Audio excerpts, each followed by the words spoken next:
sunshiny morning to all of you. Good day. I'm your host, Cito Beltran, welcoming you to the program agenda. It's 10-10-22, meaning it's October 10, 2022. It's a Monday, and welcome to the program agenda. Thank you for those of you who are subscribers of Cignal TV, viewers of One News, and of course, followers or viewers of Agenda, as well as on Facebook and on YouTube. Maraming salamat po. Umpisahan na natin ang programa. And as always, we start our day with a daily starter. And today comes from the actor and playwright Harvey Fierstein. Regret is the word you don't want in your life. Failure, we can all live with. Okay, so that's a good reminder for all of you who are hesitating, that you are hesitating to do something that has always been in your heart, has always been in the back of your mind, but you have always come up with excuses. I'm too old, I don't have enough money, I didn't have a proper education, I don't know anything about it, or it's risky, it's scary, etc., etc. Mine, mababaw lang po yung example ko. For more than a month now, I have been taking piano lessons. And a lot of people laugh when I share that or just scratch their head. What? Piano lessons? Kung kailan ka senior citizen? But I do recall my father always saying his regret. His regret that in his generation, among his brothers, sisters, cousins, no one ever learned to play a musical instrument. So that stuck in my mind, and I said, do I want to represent the next generation that does not play a musical instrument? So, after many attempts and many failures, I finally decided I'm going to do this, and I don't care how I go about it, what it costs me, what kind of sacrifice. One thing I don't want is to regret not having learned. So, I am far from calling myself learned in piano, 2 fingers, 3 fingers at the most, but I can say that I can now read notes, I can play very basic instructional, and that's only after about a month and a half, courtesy of teacher Dea, so who is also from Victory Christian Fellowship. So there we go. Regret, okay, I will repeat it. Regret is the word you don't want in your life. Failure, we can all live with. You know, if I don't ever become a concert pianist, I can live with that. Okay, let's now move on to the front page of the Philippine Star. Today, October 10, 2022. And the front page is inmates hold De Lima hostage, or at least tried to hold De Lima hostage. Okay, the front page is all about what happened at the PNP Custodial Center, where three inmates belonging allegedly to the Abu Sayyaf group attempted an escape and one of them held former Justice Secretary Leila de Lima as hostage. Fortunately or unfortunately, all 3 detainees were shot by snipers. Okay, so, and fortunately, Secretary Leila de Lima was not hurt and seems to have taken a very positive attitude to the experience by saying, having been so close to death, she now appreciates life so much more. We will be speaking with Secretary de Lima's lawyer later in the program to find out if we have updates on the subject matter. Okay. At the top of the front page, BBM states in an 8.5-minute video, the Philippines can recover from impact of global conflicts. Okay, BBM recently released a video where he said that in spite of the many challenges and internal issues, they have managed to face the storm, or at least go through the process, and they are confident that in the next 2,000 plus days, it will be better. Okay, the photo that you see there, for those of you who don't have a paper, Gab, can we just show the upper half of the paper where we have SWAT teams, the photo of the victims that were shot, and of Secretary De Lima being visited by DILG Secretary Benhar Abalos at the PNP Custodial Center. Medyo pag nakita po niyo yung picture dito ni Secretary De Lima, it is very evident that she was still in shock when Secretary Abalos was speaking with her. Okay, and that photo is courtesy of News 5. Lower in the front page, we have two LPAs moving toward the Philippines, low pressure area. So, lubus-lubusin niyo na po yung inyong paglalaba at pagkukula. Ako, nagbibilad na ako ng aking latest batch galing sa washing machine. Okay, masakit na yung kamay ko. Ayoko nang maglabang mano-mano. And Marcos offers De Lima jail transfer. President Bongbong Marcos has offered to transfer Secretary De Lima to different jail if this would work with her. Medyo, saan ka pa pupunta? But hindi na lang kasi bigyan ng house arrest. Ginawa ninyo naman yan para kay President Arroyo. Ginawa ninyo yan para kay Joseph Estrada. And in the case of De Lima, several of those witnesses who testified against her retracted. So medyo magtataka kayo. I kind of wonder who is really behind De Lima's continued detention. Kasi parang balita ako, hindi naman daw talaga si PRRD. Yeah, ibang tao daw ang talagang galit na galit kay Secretary De Lima. Bahala na kayong manghula. Okay. Meanwhile, the photo on the left bottom of the Philippine Star is a photo of CHILD, or the Center for Health Improvement and Life Development House, a halfway home for children afflicted with cancer that was founded by Ricky Reyes Philanthropies. It had its 20th anniversary at the SM Mall of Asia.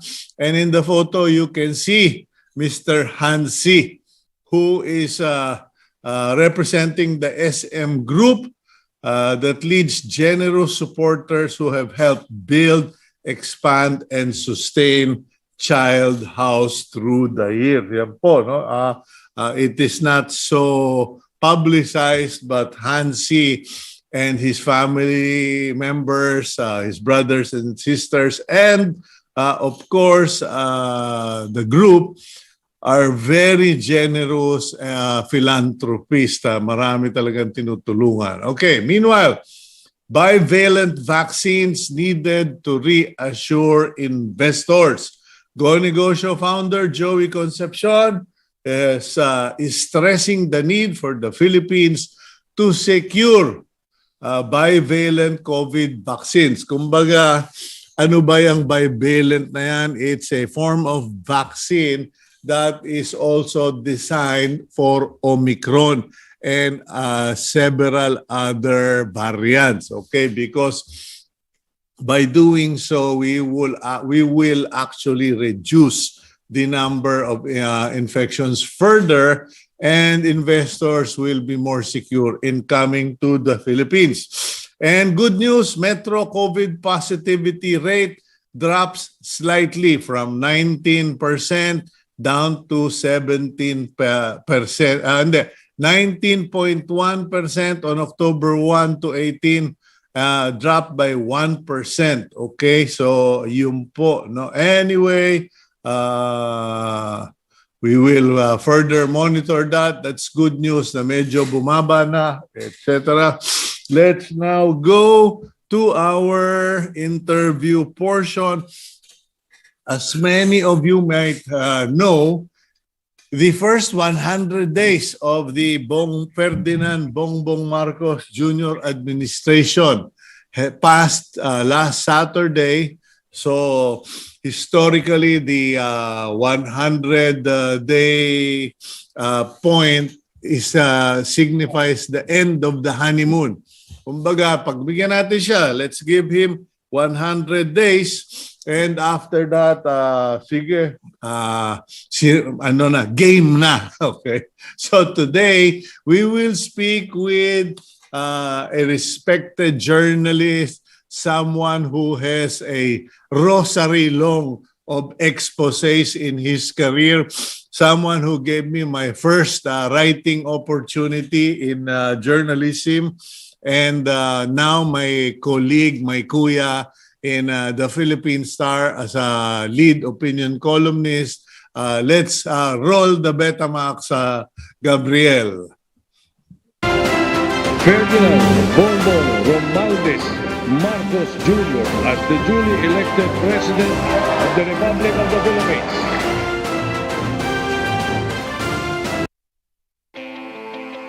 Jarius Bondoc is a multi-awarded journalist who has been in the industry for over 40 years. He is known for his investigative reporting that exposes illegal activities in the government. His reports are compiled in his book Exposés, Investigative Reporting for Clean Government. Currently, Bondoc writes the column called Gotcha for the Philippine Star and Sapol for Filipino Star Ngayon. Okay, good morning, Sir Jarius. Magandang umaga, boss. Magandang umaga sa iyo, Cito. Cito, did I hear right that you're now learning music? I am learning to play the piano. Oh, Good. ano ka? Okay, we'll soon be jamming. Why? Are you also learning a musical instrument or you've long I always known? play the guitar. Okay. But you know, the more you play the guitar, the happier your enemies are because you're preoccupied with your guitar and not them. Anyway, welcome to the program, Jarius. Thank you for giving us your time this morning once again. And before we actually get into the assessment of the 100 days, may I ask a little about your background? Did you always want to be a journalist, a columnist, or did you start out in your professional life being something else? Actually, I've always wanted to be an anthropologist, and I took up anthropology at the UP de Lima. I've always wanted to do research. Well, it's research on ancient societies. I suppose it's because my father influenced me into that field when he gave me my first few issues of National Geographic magazine. Okay. Yeah, but my parents also gave me my first guitar when I was, I think, 7 years old. And then that also influenced me into music. You see, parental influence is really very strong. And then they encouraged me to read and write. So I got into writing. Okay, so you were into music, you were into anthropology, or at least influenced or affected by the National Geographic magazine. Yes. But when you were in UP, that era was the time of the first quarter storm, wasn't it? Yes, after the quarter storm. Okay. I went to the university 1971. Mhm. Yes, half a year after the quarter storm. Okay, now Full year after the quarter storm. I remember the siege of Diliman. I remember when choppers were trying to land on the Arts and Science building, repulsed by quitties created by the chemistry students, etc. And tear gas was like so thick na akala mo nagdidifag sila for dengue. Hindi po ako nasa UP noon. Nakatira kami sa UP Village. So kami yung mga usisero. So, but were you part of all of that? No, I was a high school senior at the time in Lourdes School, Quezon City. But we were reading about it. Mhm. And for a couple of hours, we visited the so-called Diliman commune, just out of curiosity. Mhm. A group of us students to find out what was going on. Okay. That was the age of students trying to make themselves aware of what's going on. Okay. And So at that time, yeah. parents were really encouraging the youth at that time to find out, to learn for themselves what's going on and make decisions. Mhm. Okay. So how did you end up becoming a journalist? Well, after 2 stints in political prison, I decided I wanted to do something, earn a living. And Wait a couple of minute. friends. It looks like I missed something there because you Yeah. were in I was a Lourdes student School, QC High School. Yes. You were supposed to be taking up anthropology in UP. Yes. When and how did you end up in political prison? But in UP Diliman, I became a student activist, like many others, Mhm. like tens of thousands of others. And when martial law was declared, we were arrested in campus. After 2 months of class suspension, when classes resumed, we were rounded up for. There was a list of us to be rounded up in campus, and I was one of them. And there were supposed to be rewards for our capture, dead or alive. We were being forced to admit where the others were, so that they could get more rewards. But some of the people they were forcing me to point to, I didn't even know. Much more, I didn't know where they were hiding or whatever they were doing. So that was the basic reason for tortures at that time. Mhm. Yeah. And then But did you qualify as a prison-worthy activist? Kasi back in those days, medyo questionable yung kalahati ng mga arrest dahil maraming mga peking DPA na nininegosyo lang yung pagtuturo. Were you really someone who was violating the laws of the land, etc., as they now call them, mga terrorists, or were you just an activist? there was no charge against me. There was no warrant of arrest, and I was not even brought to court. I was just released after 4 months, and then rearrested because I worked as a door-to-door salesman, and I was not supposed to leave Metro Manila, which was newly formed at that time. But I was spotted in Cavite doing my work as door-to-door salesman, so I was rearrested and, for violating the terms of my release. So brought back to prison, but then no more torture at the time. Okay, when you say prison, because today I think I will start a proper asking later about prison of De Lima. Which prison did they put you in?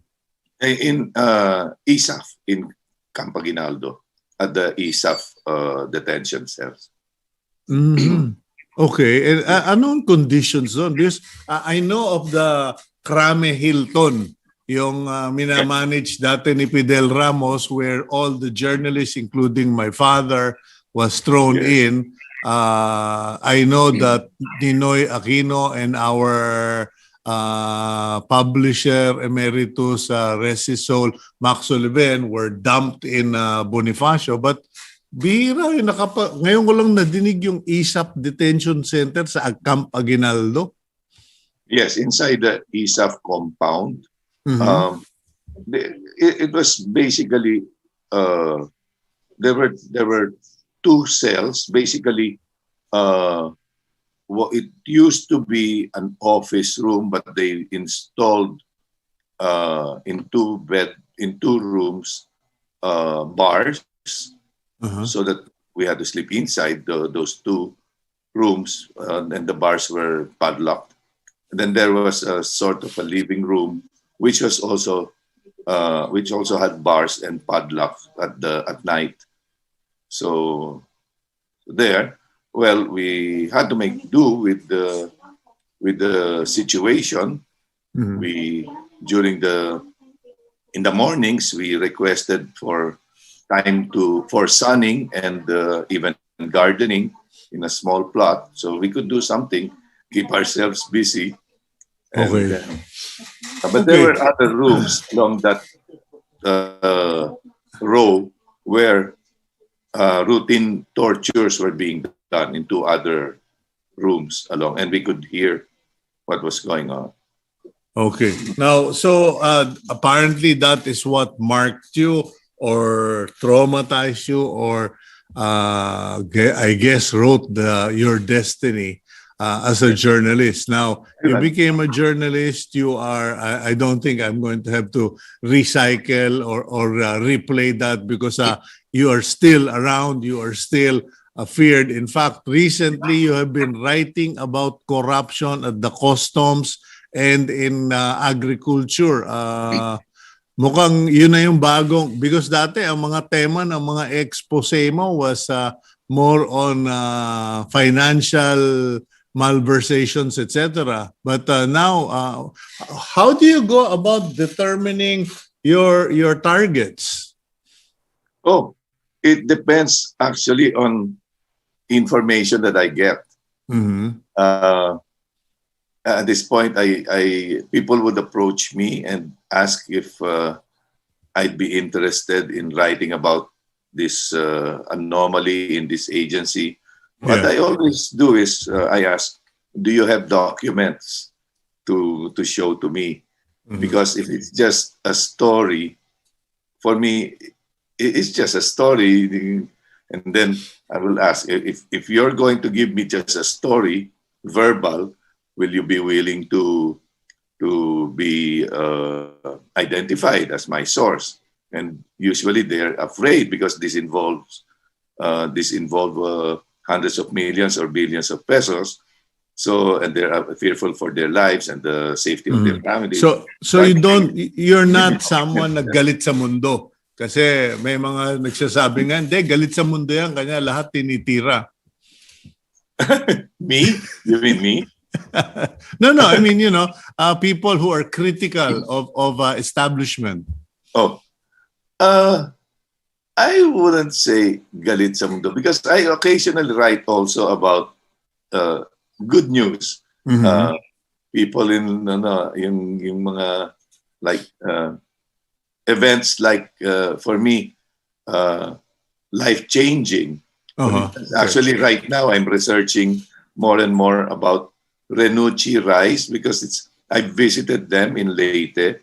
They have the first fully mechanized rice operation, and they're able to help the farmers of Leyte and produce the third best rice in the world in just a year and a half. They were rated the best rice, the third best in the world. So hindi ka puro expose. Okay. Now, just so we're on the right path here, you were chosen by Team Agenda to be the right source for assessing the first 100 days of BBM.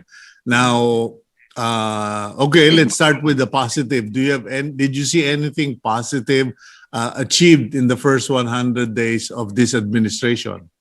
Well, for me, the positive is that the president did not hesitate to replace persons whom he felt should not have been appointed to begin with. So his appointees, two of them were right there, members of the cabinet. Others were appointees to some agencies like the Philippine Ports Authority. You know. So he did not hesitate to change. I mean, Okay. that's very important. Okay. So, any other good points in the first 100 days? I think he's taking over concurrently as Secretary of Agriculture was a good move in the sense that he can focus on that biggest problem that this country will face, that the country is facing right now, actually, which is food and domestic production, food supply, food prices.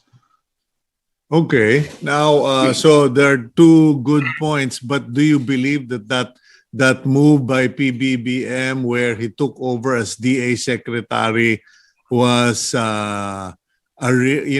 was genuine, or was it just a political move?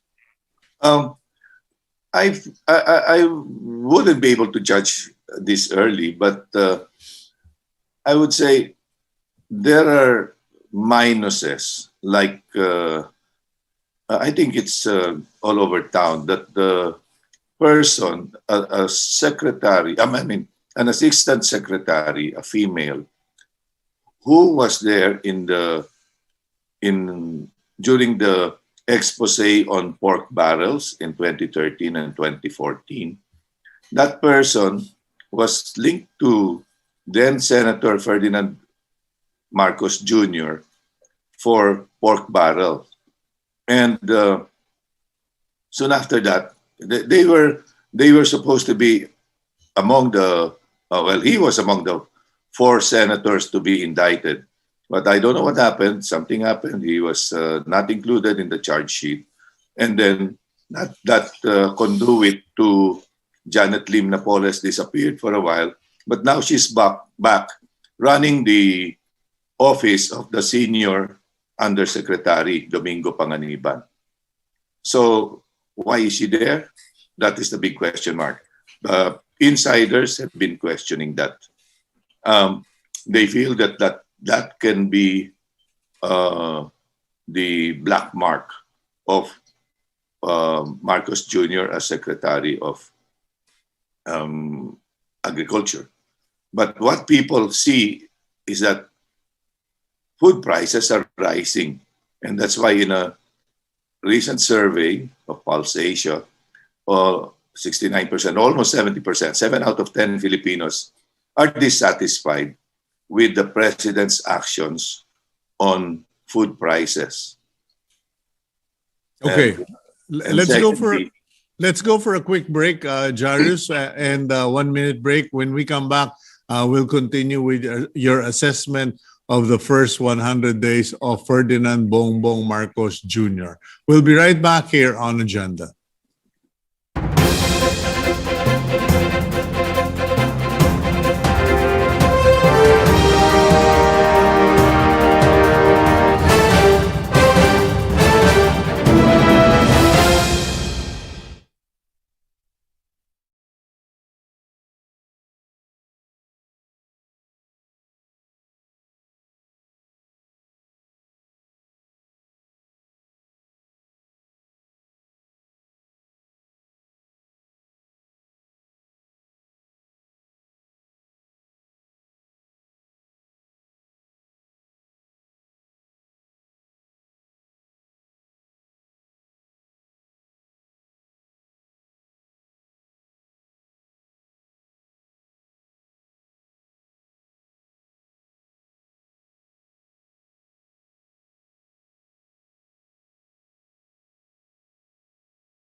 Romualdez Marcos Jr. as the duly elected President of the Republic of the Philippines.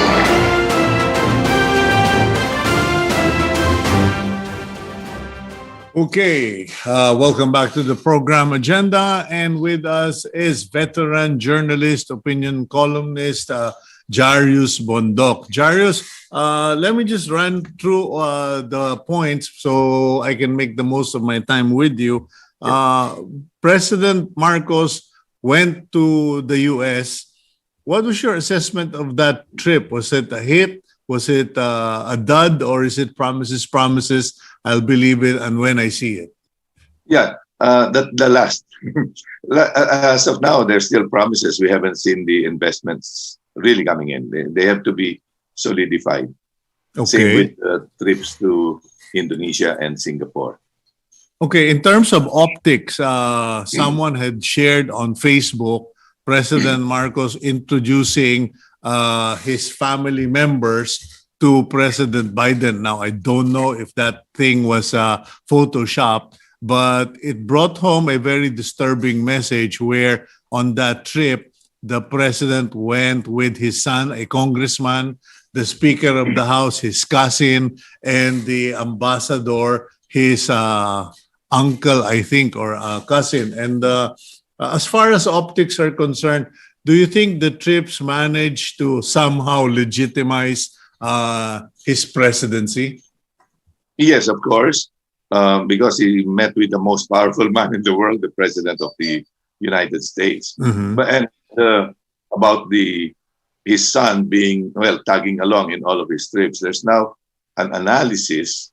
I don't know if people are inclined to believe it, but I've been reading about it that the successor of Marcos Jr. would most likely be Sara Duterte as the next president, and her running mate would be the son of Marcos Jr. And that's why he's always being presented with him to get people to know him more and popularize him. In fact, he was also in Singapore. Okay, well, talking about Singapore, how did you react and evaluate that issue? Because people had been talking about how it should have been handled. Yes. Well, they obviously tried to hide his intention to watch the car race. And that was ugly because hiding it would mean you know that there's something wrong with it and you didn't want to publicize it, especially since in the Philippines, the news was all about billions of pesos in damage to agriculture, homes, and businesses because of Super Typhoon Karding, and then the misery of tens of thousands of families in evacuation centers. And there you'll be in another country, even if it's just a neighboring country, watching games and then watching the race, and then all of a sudden, Malacanang would announce from complete silence, they would announce that it was a very productive trip since he was able to follow up with the investments that he tried to solicit 3 weeks before that. And even youths, I heard youths replying, reacting. He could easily follow up by phone or by email. He didn't have to go there. Okay. And that kind of a statement would now beget more questions like, is he going back to Indonesia and to America too to follow up on those investments? So what, will this follow-upping never end? Yeah, last week and this weekend. Merry-go-round of going back to those countries. What about the ambassadors there? That's their job to follow up. Okay. Last week and this weekend, yes.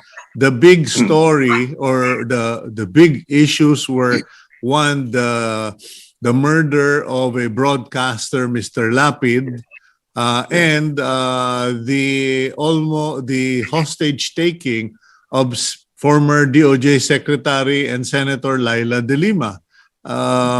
And people were saying, okay, while you have the DOJ Secretary Remulla in Switzerland trying to create an acceptable image of the Philippines, you have these things happening in the Philippines. What's your reaction? Yes, that's true. And that's one of the jobs of the commander-in-chief, which is to make the uniformed services up to par and make them shape up if they are shabby or sluggard. Now, in the case of the police, they've been deteriorating for a long time. And it's because presidents, like the past two presidents, have been appointing or had appointed their bata-bata as Director General, and that leads to demoralization. Other generals would begin to think that the only way to get up in the service is not to do good, but to try to suck up to the commander-in-chief and become another bata-bata so you can reach the top. And so the problems we're having right now is essentially reflective of a deteriorating quality of the PNP. Yes, I would say that. Okay. What about the series of resignations of cabinet members?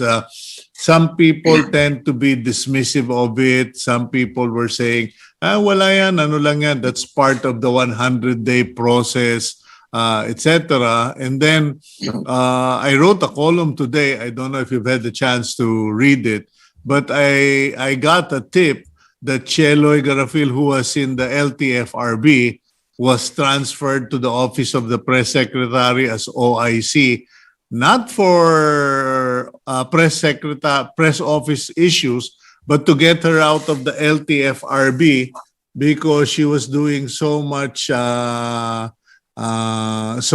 good for the transport sector, like Eileen Lisada. Kumbaga, masyadong maayos ang palakad, ilipat mo na yan para hindi makagulo. Mm-hmm. Well, that would be sad, because if you're doing good as the president, the appointing power should support you and listen to all sides, not to just one side, not to the what they call the huling bulong, not the domino game syndrome, where the last two to connect to you is the one you will believe. That shouldn't be the case. The chief executive should always have several sources of information about his appointees. Okay, now but the resignations actually are not really resignations. They have been told to resign, but given a graceful way out, so they are given the chance to resign and give their reasons, like health reasons or my family. I would like to be with my family more, and stuff like that. So they essentially didn't qualify for the job. Yes. Okay. Well, any last statement, or do you think the BBM admin is still in the starting line, or is it a case of 2 steps forward, 1 step backward? I feel that they have a lot of challenges, and they have to meet those challenges in terms of food prices. It's been going around that while, for instance, the price of yellow onion, retail price in the Philippines is 700 a kilo, and of garlic is about 140 a kilo. In Thailand, in peso equivalents, it's onion is only 60, and then garlic is 120, and then in London, 185. 85, only 85. In London, it's even cheaper. Onion is only 32 a kilo, and garlic is 103 pesos a kilo. So well, Filipinos would want to experience those kinds of prices and are wondering why in nearby Thailand or in faraway and high-class London, they have cheaper food and not us. Okay, well, I guess we're going to be talking more in the future regarding food issues and less of politics, because in this country, food speaks to the mind and the heart more than ideology. Thank you very much, Jarius. Have a great day. God bless you, and Marisa. You too. God bless you. Okay, that's Mr. Jarius Bondoc, my mentor and my mentor and my former boss in the newspapers of the past. Okay, we'll go for a quick break. When we return, let's find out what exactly happened to Senator Leila de Lima and what are they planning to do about it. We'll be right back here on Agenda.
Welcome back to the program Agenda. I'm your host, Cito Beltran. And for the latter half of our program today, we will be speaking with the legal representative counsel of former Senator Leila de Lima, who, as we already read in the news today, was held hostage yesterday. Let's get to know our next guest from this video.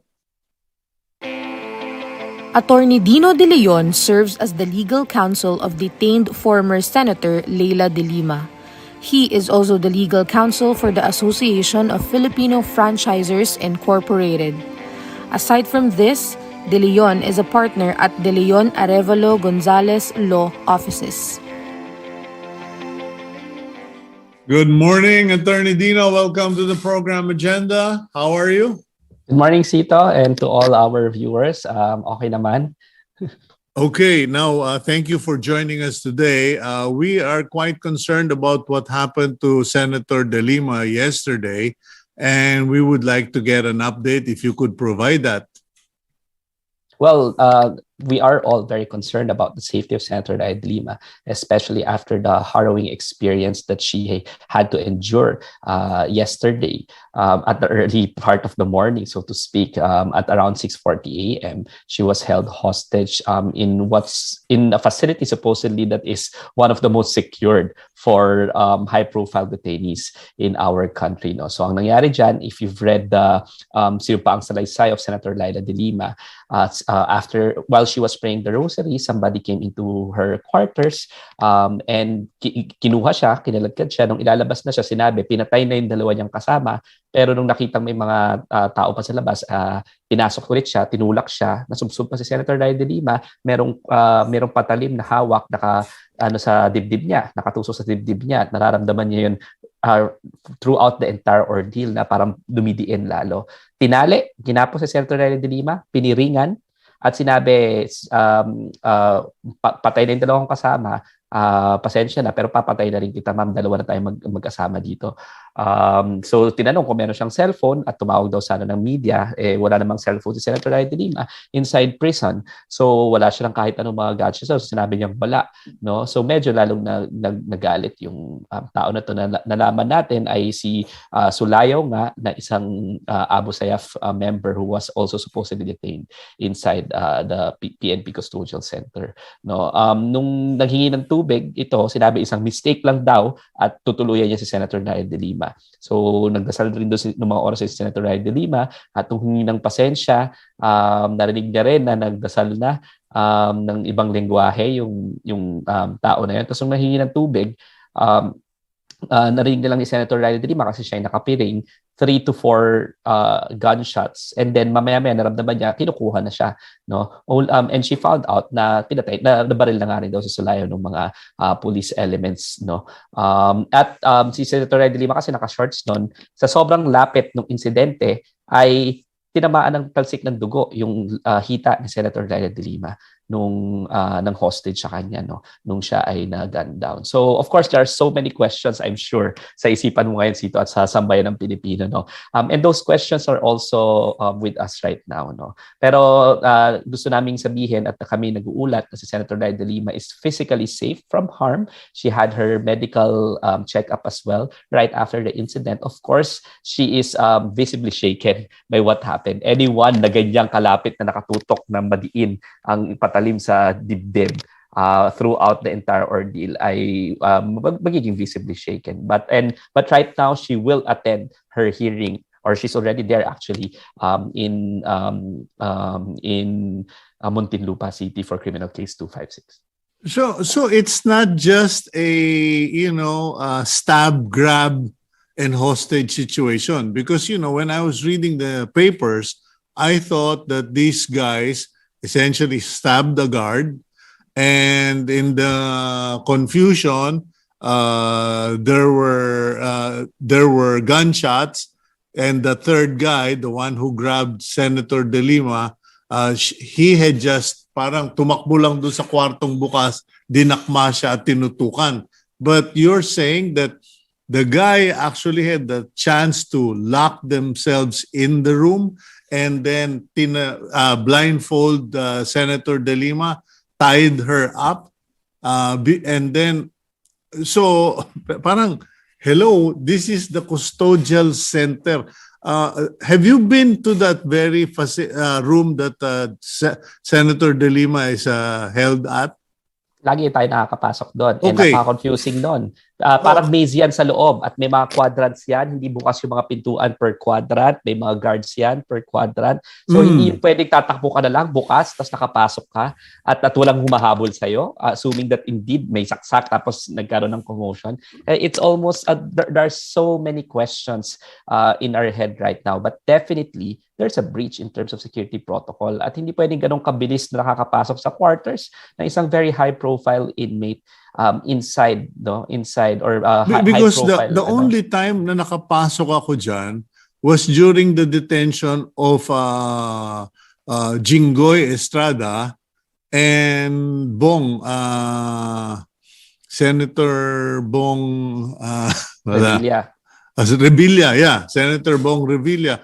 And I remember na may dadaanan kang gate, yung gate maliit, makitid, and then may guard doon, and then when you actually got to their place, parang duplex bungalow, one room bungalow, magkadikit lang sila. Yung pinto may dividing wall lang doon sa dalawang bungalow na yun na maliliit lang, no? But what about Senator De Lima? Was she kept in one of those or nakaselda siya? May sarili siyang area, no? Pero bago ka makapasok dun sa area niya, hindi ka lang dun sa harapan papasok. Meron pang pangalawang gate na papasukan, no? So you actually have 2 checkpoints before you can even come in. Twice kang i-frisk. So nakakapagtaka bakit rin merong patalim itong susulayaw. 'Di ba? At bakit niya alam kung saan siya pupunta? Because ito ang sabi niya, Cito, ha, tandaan natin, ang sabi niya, ma'am, kayo na lang ang pass namin para magpapasko para makalabas dito, at nagpapatawag ng C-130, nagpapatawag ng press. Ang tanong, bakit alam nila kung nasa si Senator Leila de Lima? Bakit alam nila kung saan pupunta? Or alam niya kung saan pupunta para baka wala siya doon at gawing bargaining chip si Senator Leila de Lima? Why does he know the layout, 'di ba? At paano siya nakarating doon with ease, so to speak, at naitali niya pa si Senator Leila de Lima, na blindfold niya pa, nakaladkad niya pa palabas at naibalik niya pa ulit. It doesn't make sense kasi kung isang stabbing incident, kung makakapasok ka doon, Cito, may mga tower yan, ha? At may mga tao doon sa mga tore. Dapat nakikita lahat yung mga nangyayari ng mga bagay-bagay na to. There's just too long a time that is unexplained. And why is it that it seems like he was able to do it with ease? That's a question. We're watching this video. Clearly, this is a video from a body cam, I think. I don't know, parang body cam itong video na ito. Unless yung mga media nakatakbo rin dun sa loob. But just based on that video, medyo hindi ka basta-basta makakapasok doon sa facility ni Senator Leila de Lima. Hindi talaga dapat. Kahit nga kami mga abogado, sabi ko sa iyo, grabe ang security diyan. So why is it that happened? At bakit nakapasok doon sa area ni Senator Leila de Lima? Hindi talaga ma-explain yun eh. Maraming questions, 'di ba? At bakit alam nila kung nasaan siya? Maraming questions talaga. Hindi naman nila kilala yun. Hindi naman kilala ni Senator Leila de Lima. Hindi naman sila nakakapag-usap. Hindi niya nga alam kung nasaan sila. We didn't even know that these ABUSEF members are actually there in the same area. And assuming na ABUSEF members sila, bakit hindi sila highly guarded? At bakit nakakalakad sila around the complex with such ease? At ang dala lang naman nila, isang patalim, supposedly. Yung isang patalim, paano rin na ipasok? There are so many questions. Senator Leila de Lima and our camp are so grateful to the police officers who timely responded to make sure that Senator Leila de Lima is safe. But we can't help it but point out that there are so many breach of protocols and questions that the PNP should answer, and there has to be a credible investigation. Hindi pwedeng moro-moro investigation dito kasi we're talking about the heart of the very of the Philippine National Police, Camp Crame. Paano naging ganong kalaks yung mga nangyari doon? But more than that, do you suspect something is being played out here? Because medyo, 3 people are dead. Regardless of whether they're terrorists, Abu Sayyaf, or whatever, they're dead. And whether they deserve to be dead or not is up to the judge, the investigators, etc. But do you suspect a story is being woven or being put together? Kasi nakakapagtaka eh. Una nga, sabi mo, physically impossible mangyari yung nangyari. So, number 1.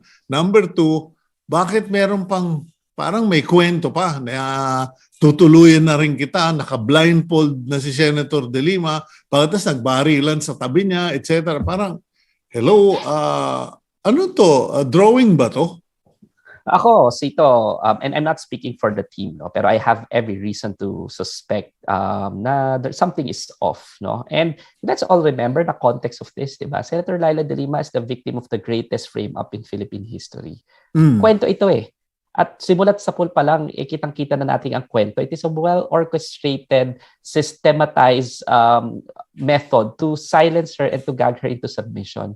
She has been targeted for the last 5.5 years. And nothing is impossible at this point in time as to what else are being concocted against her just to gag her and silence her into submission. Meron pang, medyo suspect sa akin yung timing. Ngayong merong isang major witness na magte-testify, for example, sa korte at ganito bigla yung mga nangyayari. Sa akin, and I'm not speaking for the team, pero nothing should be precluded right now in terms of investigation. Kaya nga kailangan, importante na ang datos ang tingnan natin at importante rin na magkaroon ng impartial investigation or credible investigation, so to speak. Considering na wala pa tayo ng mga information at datos na yan, we cannot preclude anything out. And that there's also a possibility that Senator Leila de Lima was once again targeted. So if she had been killed, dead men tell no tales, it would have been the end of the story. That's a possibility. Alam mo, ako naniniwala ako maraming mga mabubuti dyan sa loob ng custodial center that they responded properly. No? Pero hindi natin alam kung ano yung hangarin. Sabi nga natin walang datos. Kaya at wala pang very, very credible investigation at this point in time. We have so much unanswered questions. So it would be imprudent and wrong to actually discount any possibility at this point in time. If we are prudent, what we have to make sure of is impartial investigation, credible investigation, and we have to make sure that Senator Leila de Lima is safe as soon as possible. Yun ang kailangan natin gawin in the interim. That Senator Leila de Lima is safe at the soonest possible time. She's appearing before court today. Are you or the team going to file a petition that she be placed under house arrest or some other location where, I'm sorry, but this is highly suspicious that this happened. And I know the president himself has offered Senator de Lima, a change of detention center. What's going to happen today? We will talk with Senator Leila de Lima kasi kahapon nung inoffer raw ni President Marcos at saka ni DILG Secretary yung mga bagay na yan, inoffer mo sa isang tao na visibly shaken of all the things that happened, di ba? So yeah, you could see that in the front page of the Philippine Star today. Na she was in shock.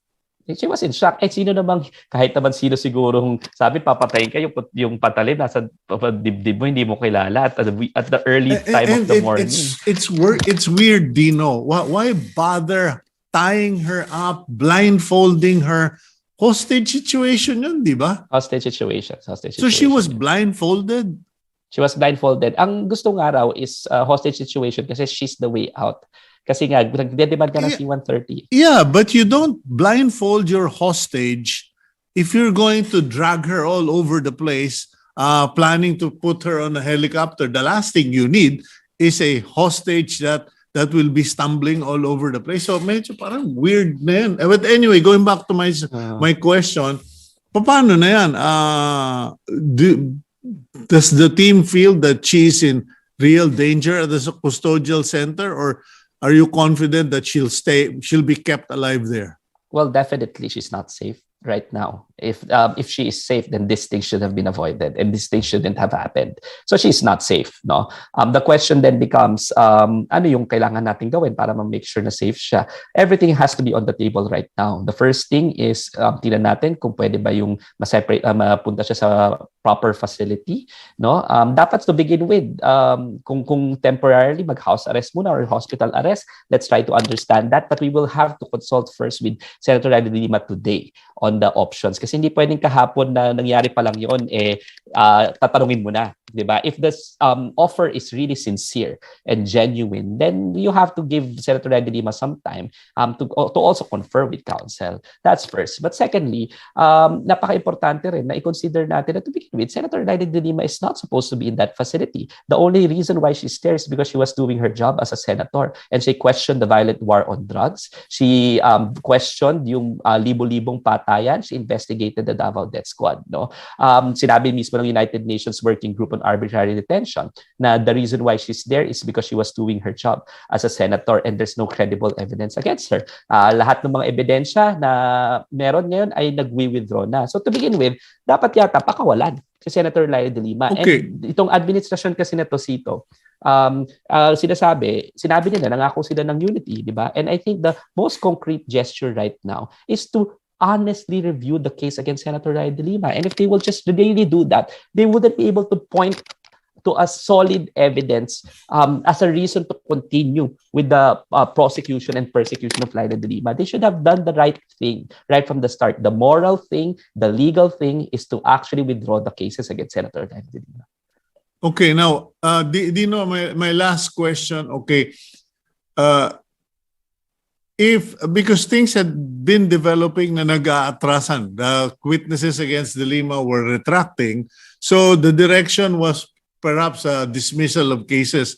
Now, is there anyone who has reason to be afraid for Senator De Lima to get out of jail? In terms of babalikan ni De Lima or she's going to expose certain people, etc. Are there people who have reason to be afraid of De Lima? Sito, alam mo naman si Leila de Lima, no? Gagawin niya ang trabaho niya, gagawin niya ang tama, no? Kaya naman siya ipinakulong kasi maraming natakot kay Senator Leila de Lima at marami siyang natamaan nung siya ay nanunungkulan. And this was a confluence of different power players in our society. No? Hindi lang naman ito si Rodrigo Duterte at yung previous administration, although sila yung major players ng persecution ni Leila de Lima. Pero even the backers and the allies of that particular administration, alam naman natin yung kwento na yan. No? Maraming naipakulong si Senator Leila de Lima ng mga tiwali, maraming mga makapangyarihan ang nabangga si Senator Leila de Lima. And alam nila na once Leila de Lima gets out of jail, she will continue to fight for the rule of law, for democracy, and for human rights in our country. In other words, ganti-gantihan. Okay. Hindi siya gaganti. Gagawin niya ang tama. Yan si Senator Leila de Lima lagi. Okay. Thank you. Well, it's a figure of speech, Dino. So anyway, thank you very much for your time this morning. And if you ever get the chance to speak to Senator de Lima, please give her our prayers and our warm regards. Gusto ko lang rin muna sabihin, Sito, last na sana nananawagan kami ng pagdarasal kay Senator Leila de Lima. Her situation is not safe right now at ipagdasal rin natin yung nasugatan na police officer na rumisponde. Siyempre, kailangan natin yon ipagdasal dahil ginawa nila ang kanilang active duty. And let's also constantly pray for the rule of law to actually thrive in our country. Maraming salamat. Okay. Thank you very much. That's Dino de Leon, counsel of Senator Leila de Lima. Let's now close the program with our blessing for the week, which comes from Psalm 90, verse 17. And it goes, "Let the favor of the Lord our God be upon us, and establish the work of our hands upon us." Yes, establish the work of our hands. God bless all of you. Thank you. Sorry for the overtime. I'm Cito Beltran. Please continue to watch One News.